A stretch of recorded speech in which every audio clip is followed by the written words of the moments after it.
مدینہ منورہ آنے والے تمام بھائیوں سے گزارش ہے کہ جب آپ مدینہ تشریف لائیں تو آپ کی مدینہ آنے کا مقصد رسول اللہ صلی اللہ علیہ وسلم کی مسجد میں نماز پڑھنا ہو۔ یہ بھی نیت ہرگز نہ کریں کہ میں مدینہ اس لیے جا رہا ہوں کہ رسول اللہ صلی اللہ علیہ وسلم کی قبر کی زیارت کروں گا، بلکہ آپ مسجد رسول اللہ صلی اللہ علیہ وسلم میں نماز پڑھنے کے لیے سے یہاں تشریف لائیں۔ السلام علیکم ورحمۃ اللہ وبرکاتہ۔ یقیناً ہر ایمان والے کی یہ تمنا ہوتی ہے، یہ چاہت ہوتی ہے کہ کاش وہ دن بھی آئے کہ گنبد خضرا ہماری نظروں کے سامنے ہو، ہم آقا کریم صلی اللہ علیہ وسلم کے دربار میں حاضر ہوں اور پھر ان پر سلام پڑھیں اور درود پڑھیں۔ یہ ہر ایک ایمان والے کی، ہر عاشق کی تمنا ہوتی ہے، لیکن یہ وہابیوں کی طرف سے منتخب کیا ہوا جاہل شیخ مظفر بہاری، جو کسی کام کا نہیں ہے، نہ شکل کا نہ صورت کا، جب بھی بولتا ہے گند پھیلاتا ہے۔ مسجد نبوی شریف میں کھڑے ہو کر مائک میں یہ اعلان کر رہا ہے، آنے والوں عمرے کے لیے آتے ہو، حج کے لیے آتے ہو تو یہ ارادہ کر کے مت آیا کرو کہ ہم نبی کریم صلی اللہ علیہ وسلم کے روضے پر حاضر ہوں گے، ہم پیارے نبی صلی اللہ علیہ وسلم کے روضے پر حاضری دیں گے، سلام پیش کریں گے، بلکہ صرف یہ ارادہ لے کر کے آیا کرو کہ ہم مسجد نبوی شریف میں نماز پڑھیں گے۔ اللہ اکبر! آخر کون سا دین یہ وہابی سکھانا چاہتے ہیں؟ اور یہ لال رومال والا جو بدو ہے، جو لال رومال والا جو یہ جاہل ہے، نہ شکل اس کی اچھی ہے، نہ صورت اس کی اچھی ہے، نہ باتیں اس کی اچھی ہے، آج تک یہ اپنے لال رومال کو قرآن و حدیث سے ثابت نہیں کر پایا، جبکہ پیارے نبی صلی اللہ علیہ وسلم کی سنت تو امامہ شریف ہے۔ کبھی یہ امامہ باندھتا ہوا آپ کو نظر نہیں آئے گا۔ جو اس کی عقل پہ پردہ پڑا ہے لال رنگ کا، یہ اس کو قرآن و حدیث سے ثابت نہیں کر پایا ہے، لیکن لوگوں کو پریشان کرتا ہے کہ تو نے یہ ٹوپی کیوں اوڑھ رکھی ہے، تو نے اس کلر کے کپڑے کیوں پہن رکھے ہیں، تو نے یہ نعت کیوں پڑھی، یا تو نے ہاتھ کیوں اٹھائے، یا تو یہ گلے میں کیا پہن رہا ہے، سر پہ کیا پہن رہا ہے، جبکہ اس کی عقل پہ جو پردہ پڑا ہے اس کے بارے میں آج تک اس نے کوئی دلیل نہیں دی۔ یہ بول رہا ہے کہ مسجد نبوی شریف میں آؤ تو پیارے نبی صلی اللہ علیہ وسلم کے روضے پر حاضری کی غرض سے نہیں، بلکہ صرف نماز پڑھنے کی غرض سے آؤ۔ کون سا دین ہے یہ؟ آقا کریم صلی اللہ تعالیٰ علیہ وسلم نے فرمایا، من زار قبری وجبت لہو شفاعتی، جس نے میری قبر کی زیارت کی مجھ پر اس کی شفاعت واجب ہو گئی۔ یہ کتنے کمال کی بات ہے، کتنے نصیبے کی بات ہے۔ یوں تو شفاعت اولیاء کاملین بھی کریں گے، انبیاء کرام بھی کریں گے،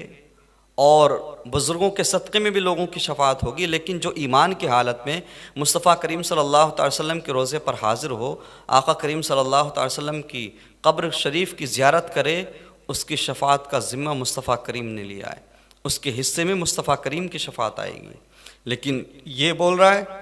کہ یہ ارادہ لے کر مت آؤ کہ صاحب ہمیں آقا کریم صلی اللہ علیہ وسلم کے روضے پر حاضری دینی ہے۔ سمجھ نہیں آتا یہ وہابی کون سے اسلام کو پروموٹ کرنا چاہتے ہیں، کون سے دین کو پروموٹ کرنا چاہتے ہیں۔ قرآن کی آیت ہے وَلَوْ أَنَّهُمْ إِذ ظَّلَمُوا أَنفُسَهُمْ جَاءُوكَ فَاسْتَغْفَرُوا اللَّهَ وَاسْتَغْفَرَ لَهُمُ الرَّسُولُ لَوَجَدُوا اللَّهَ تَوَّابًا رَحِيمًا۔ اس لال رومال والے سے اس آیت کے ضمن میں گفتگو کریں اور جو روایتیں ملتی ہیں اس بارے میں پوچھیں کہ تو کہتا ہے کہ آقا کریم صلی اللہ علیہ وسلم کی قبر پہ حاضری کی نیت لے کر مت آؤ، قبر پہ حاضری مت لگاؤ، قبر پہ حاضر ہو کر سلام مت پڑھو، ذرا دیکھ تو صحیح قرآن کیا کہتا ہے۔ اور اگر جب وہ اپنی جانوں پر ظلم کریں تو اے محبوب تمہارے حضور حاضر ہوں اور پھر اللہ سے معافی چاہیں اور رسول ان کی شفاعت فرمائیں تو ضرور اللہ کو بہت توبہ قبول کرنے والا مہربان پائیں۔ اللہ اکبر! آپ ذرا غور کریں کہ اگر کوئی امتی گناہ کرے، اس سے خطا ہو جائے اور وہ توبہ کرنا چاہتا ہے، رب سے معافی کا پروانہ چاہتا ہے، تو مصطفیٰ کریم صلی اللہ علیہ وسلم کی بارگاہ ہمیں جانے کی ترغیب دی جا رہی ہے، قرآن ہمیں حکم دے رہا ہے، یہ قرآن سے ثابت ہے۔ اب یہ لال رومال والا نجدی یہ کہہ سکتا ہے صاحب کہ آقا کریم صلی اللہ علیہ وسلم کی ظاہری حیات کے لیے تھا، اب تو آقا کریم صلی اللہ علیہ وسلم قبر میں تشریف لے گئے، تو قرآن صرف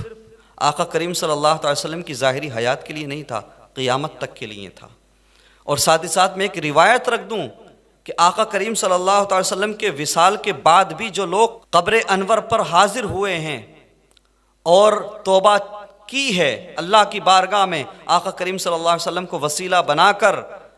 تو آقا کریم صلی اللہ تعالی وسلم کے صدقے میں انہیں مغفرت کا پروانہ ملا ہے۔ میں ایک روایت آپ کے سامنے رکھ رہا ہوں، امام ابن کثیر نے بھی اس سے ملتی جلتی روایت تفسیر ابن کثیر میں نقل کی ہے، اور امام قرطبی نے اس کو تفسیر قرطبی میں جلد نمبر 3 صفحہ نمبر 275 پر لکھا ہے کہ ابو صادق نے حضرت علی رضی اللہ تعالیٰ عنہ سے روایت کیا، فرمایا ہمارے پاس ایک اعرابی آیا جب کہ ہم 3 دن سے حضور صلی اللہ علیہ وسلم کو دفن کر چکے تھے، یعنی آقا کریم صلی اللہ علیہ وسلم کو دفن کیے ہوئے 3 دن گزر چکے تھے۔ اس اعرابی نے اپنے آپ کو حضور صلی اللہ علیہ وسلم کی قبر انور پر ڈال دیا اور قبر انور کی مٹی اپنے سر پر ڈالنے لگا اور کہا، یا رسول اللہ، آپ نے کہا تو ہم نے آپ کا قول سنا، آپ نے اللہ تعالیٰ سے کلام یاد کیا اور ہم نے آپ سے کلام یاد کیا جو اس نے تجھ پر نازل کیا، اور اسی کلام میں یہ ہے وَلَوْ أَنَّهُمْ إِذ ظَّلَمُوا أَنفُسَهُمْ جَاءُوكَ فَاسْتَغْفَرُوا اللَّهَ وَاسْتَغْفَرَ لَهُمُ الرَّسُولُ، کہ جب تم اپنی جانوں پر ظلم کر بیٹھو تو میرے محبوب کی بارگاہ میں آ جاؤ اور میرے محبوب سفارش کریں تو میں معاف کر دوں گا۔ یہ پیارے نبی صلی اللہ تعالی وسلم، میں آپ کی بارگاہ میں حاضر ہوا ہوں، میں نے اپنے نفس پر ظلم کیا ہے، میرے لیے استغفار کریں۔ تو قبر انور سے آواز آئی، تجھے بخش دیا گیا ہے۔ اللہ اکبر! آپ ذرا غور کریں، تو پھر یہ کہنا کہ آقا کریم صلی اللہ تعالی وسلم کی قبر شریف پر حاضری نہ دیں، کیا یہ محرومی نہیں ہے؟ آقا کریم نے تو فرمایا من زار قبری وجبت لہو شفاعتی، جس نے میری قبر کی زیارت کی مجھ پر اس کی شفاعت واجب ہو گئی۔ تو یہ لال رومال والا کیا امت کو سکھانا چاہتا ہے، کیا ثابت کرنا چاہتا ہے؟ ارے ہر عاشق پیارے نبی صلی اللہ تعالی وسلم سے محبت کرنے والا، ہر ایمان والا جب جاتا ہے تو اس کے دل میں یہ تمنا ہوتی ہے کہ پیارے نبی صلی اللہ تعالی وسلم کے روضے پر وہ حاضر ہو، سلام عرض کرے، درود شریف پڑھے، اور تم اس سے روک رہے ہو۔ شرم آنا چاہیے، غیرت آنا چاہیے۔ اور مجھے حیرانی ہوتی ہے کہ وہابیوں کے بڑے بڑے مولوی اس لال رومال والی آپا کے بارے میں کچھ نہیں بولتے، چاہے یہ جتنی گند پھیلا دے، چاہے یہ کوئی بھی بکواس کر جائے۔ اور میں عوام اہل سنت سے گزارش کروں گا، جب بھی آپ عمرے کے لیے جائیں یا حج کے لیے جائیں تو اس لال رومال والے نجدی کے منہ لگنے کی ضرورت نہیں ہے، اس کے پاس جانے کی ضرورت نہیں، اس سے بات کرنے کی ضرورت نہیں ہے۔ اور اس کا طریقہ کیا ہے؟ اگر کوئی عام بندہ ہو جو عالم دین نہ ہو تو پھر یہ قابلیت دکھاتا ہے، بہت بڑی بڑی باتیں کرتا ہے، ویڈیو ریکارڈ کر کے پھر فیس بک اور یوٹیوب پر ڈالتا ہے،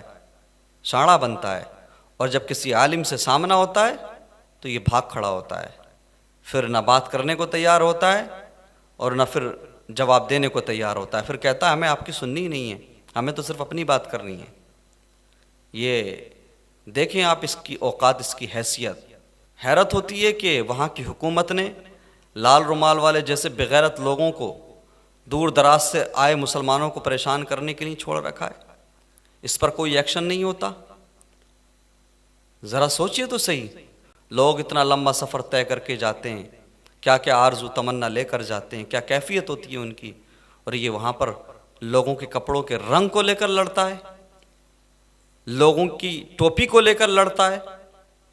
لوگوں کے نام کو لے کر لڑتا ہے، جبکہ اسے اپنا حلیہ نظر نہیں آتا، اس کا حلیہ اسلام کے مطابق نہیں ہے۔ آقا کریم صلی اللہ تعالی وسلم نے زندگی میں ایسے کلر کا مخصوص رومال سر پہ نہیں ڈالا اس انداز میں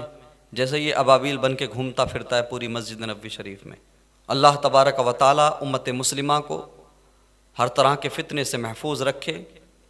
اور ہر ایمان والے کو مصطفیٰ کریم صلی اللہ تعالی وسلم کے روضے کی زیارت نصیب فرمائے، اور اللہ سے دعا ہے کہ پروردگار حرمین شریفین کو اس نجدی بلا سے پاک فرمائے۔ وآخر دعوانا الحمدللہ رب العالمین وما علینا الا البلاغ۔